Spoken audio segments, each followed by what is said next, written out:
of distribution channels. So there are two types of distribution channels, direct channel and the indirect channel.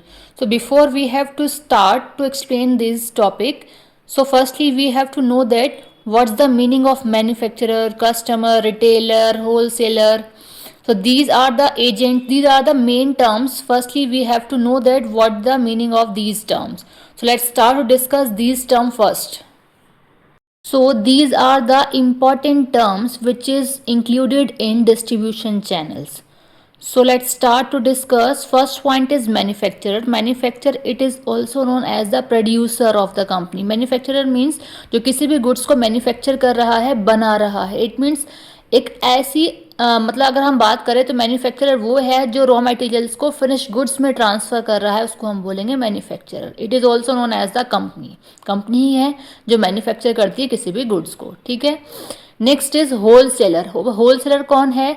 जो bulk में, जो maximum quantities में या फिर जो बल्क में किसी भी गुड्स को परचेज करके लेके आता है किसी भी कंपनी से, उसको हम बोलते हैं होलसेलर. फॉर एग्जाम्पल अगर हम बात करें, सॉल्ट के पैकेट सभी घर में यूज़ होते हैं, तो एक जो होलसेलर है वो क्या करेगा, सॉल्ट के पैकेट 5,000, 10,000, ठीक है, 20, 50,000 की क्वांटिटी में क्या करेगा, कंपनी से डायरेक्ट परचेज करेगा. मैंने कहा ना कि बल्क में परचेज करता है. अब द थिंग इज दैट कि होलसेलर ऐसा करता क्यों है, कि वो बल्क में क्यों परचेज करता है. बल्क में वो इसीलिए परचेज करता है क्योंकि जो उसके अंडर में, जो उसके नीचे लोग आ रहे हैं, फॉर एग्जांपल जो रिटेलर उसके अंडर में आ रहा है, वो डायरेक्टली मैन्युफैक्चरर के पास तक नहीं जा पा रहा है. होलसेलर क्या करता है कि कुछ कुछ की क्वांटिटी में, फॉर एग्जांपल उसने क्या किया, 100 की क्वांटिटी में, 200 की क्वांटिटीज़ में वो क्या करता है, रिटेलर्स को प्रोवाइड करता है. तो ये काम होता है होलसेलर का. अच्छा, वन मोर थिंग, होलसेलर जब बल्क में किसी भी चीज़ को परचेज करके लेके आता है किसी भी कंपनी से या मैन्युफैक्चरर से, तो वो उसे क्या मिलता है, प्रॉफिटेबल अमाउंट में मिलता है, डिस्काउंटेबल अमाउंट में मिलता है. क्यों? क्योंकि अगर हम बल्क में कोई चीज़ परचेज करते हैं तो वहाँ डिस्काउंट अच्छा खासा मिलता है. लेकिन अगर हम आगे इस वाले प्रोसेस की बात करते हैं, तो जब एक होलसेलर रिटेलर कोई भी गुड्स प्रोवाइड करता है तो वहाँ क्या होता है, वहाँ उसका अमाउंट थोड़ा, जो मतलब जिसका ट्रांसपोर्टेशन चार्जेस मान लीजिए आप, वो कहीं ना कहीं थोड़ा इंक्रीज हो जाता है. ठीक है. तो ये काम होता है हमारे होलसेलर का. Now the next thing is retailer. Retailer कौन होता है? जो नॉर्मली आपने शॉप देखी होंगी ना, जिन शॉप से हम डायरेक्टली परचेज करके लेके आते हैं कोई भी चीज़, वो हमारे होते हैं रिटेलर्स. It means shopkeepers. ठीक. अब रिटेलर्स क्या करते हैं, मैंने अभी आपको बताया एग्जांपल में कि रिटेलर्स क्या करते हैं, 10, 20, 30 इसकी इस तरीके से क्वांटिटीज़ में होलसेलर से किसी भी गुड्स को परचेज करते हैं, चाहे वो नमकीन के पैकेट हो, सॉल्ट के पैकेट हो, सर्फ के पैकेट हो, सोप हो, शैम्पूज हो, मतलब इस तरीके से कोई भी चीज़ अगर हम बात करें तो रिटेलर इस तरह की क्वांटिटी में होलसेलर से परचेज करके लेके आते हैं. क्यों? अब रिटेलर इतने कम क्वांटिटी में क्यों परचेज करते हैं, वो इसीलिए, वो डिपेंड करेगा कि कहाँ रिटेलर किसी भी चीज़ को सेल आउट कर रहा है, वहाँ डिमांड कितनी है, किस चीज़ की है, उसके अकॉर्डिंग ही वो गुड्स को परचेज करके लेके आता है होलसेलर से. ठीक है. क्लियर है. अब नेक्स्ट पॉइंट इज एजेंट्स. अब एजेंट्स कौन होते हैं हमारे? एजेंट्स जो होते हैं वो मीडिएटर का रोल प्ले करते हैं विद इन एक मैन्युफैक्चरर या फिर कंपनी बोल दीजिए, इसके बीच में और एक कस्टमर के बीच में. ठीक है. या फिर जो हमारे एजेंट्स होते हैं वो एक मैन्युफैक्चरर और होलसेलर के बीच में भी रोल प्ले कर सकते हैं. वो हमारे एक मैन्युफैक्चरर और रिटेलर के बीच में भी मेन रोल प्ले कर सकते हैं. तो एजेंट क्या है, एक तरीके से मीडिएटर का रोल प्ले कर रहे हैं, जो कहीं भी किसी के बीच में भी आ सकता है. मेन थिंग इज दैट कि कंपनी और कस्टमर के बीच में इसका रोल प्ले होता है, कहीं भी किसी भी स्टेप में हो सकता है. अभी मैं आपको पूरा डिस्ट्रीब्यूशन चैनल समझाऊंगी तो वहाँ आपको क्लियर हो जाएगा कि आखिर एजेंट करता क्या है. जैसे शादी होती है तो शादी में जो बिचौलिया होता है, ठीक है, वो क्या करता है, मीडिएटर का रोल प्ले करता है. क्या करने का, लड़की वालों लड़के वालों को मिलवाने का काम करता है. ऐसे ही जस्ट यहाँ सेम है कि जो एजेंट होता है एज अ मीडिएटर का रोल प्ले करता है.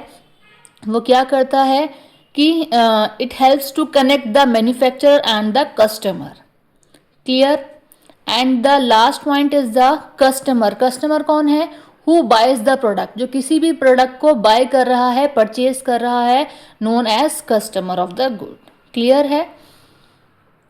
तो ये हमारी बेसिक टर्म्स थी जो डिस्ट्रीब्यूशन चैनल को समझने से पहले हमें थोड़ा अंडरस्टैंड करनी ज़रूरी थी. तो चलिए अब समझते हैं हम कि हमारे टाइप्स क्या क्या है डिस्ट्रीब्यूशन चैनल के। First type is direct channel, जिसके नाम से ही समझ में आ रहा है कि एक ऐसा चैनल डिस्ट्रीब्यूशन का कि जो डायरेक्टली हो रहा है। ठीक है, अब डायरेक्ट चैनल में क्या है, मैंने कहा फर्स्ट इज मैन्युफैक्चरर, जो किसी भी गुड्स को मैन्युफैक्चर कर रहा है, प्रोड्यूस कर रहा है वो, और डायरेक्टली वो किसके लिए प्रोड्यूस कर रहा है, कस्टमर के लिए। ठीक है, तो डायरेक्टली इन दोनों में आपस में बाइंग एंड सेलिंग हो रही है गुड्स की, तो क्या है, ये हमारा डायरेक्ट चैनल ऑफ डिस्ट्रीब्यूशन है। Clear.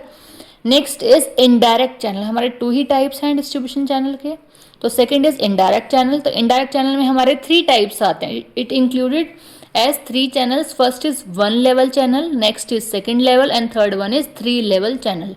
So the first is 1 level channel. 1 level में क्या है कि जो हमारा मैन्युफैक्चरर है और जो कस्टमर है उसके बीच में सिर्फ एक ही पर्सन का रोल प्ले है। वो कौन है, हमारा रिटेलर, जिसे हम बोलते हैं शॉपकीपर। क्लियर है।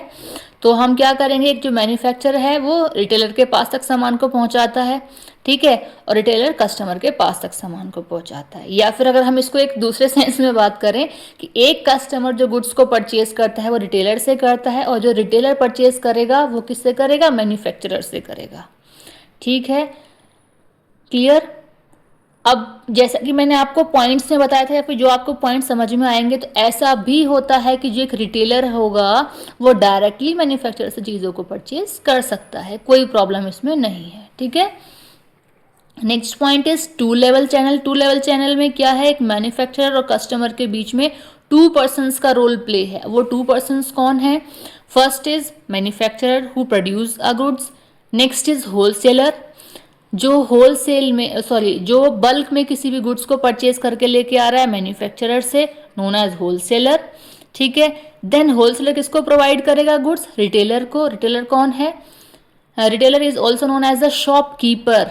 ठीक है, ये हमारे शॉपकीपर हो गए। Then last point is customer, जो परचेज करेगा गुड्स किससे, रिटेलर से। क्लियर है।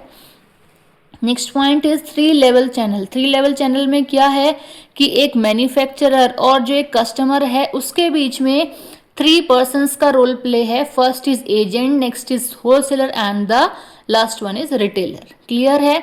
ये 3 पर्सन्स इंक्लूड होते हैं मैन्युफैक्चरर और कस्टमर के बीच में।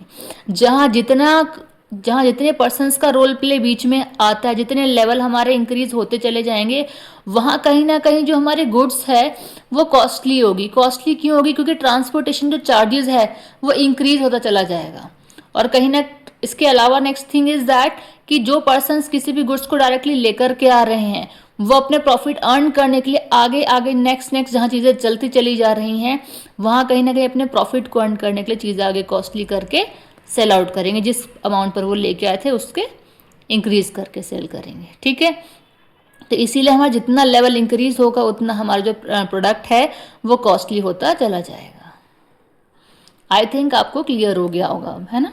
अगर वीडियो आपको अच्छी लगती है तो प्लीज़ लाइक करें और अपने फ्रेंड्स को भी शेयर करें।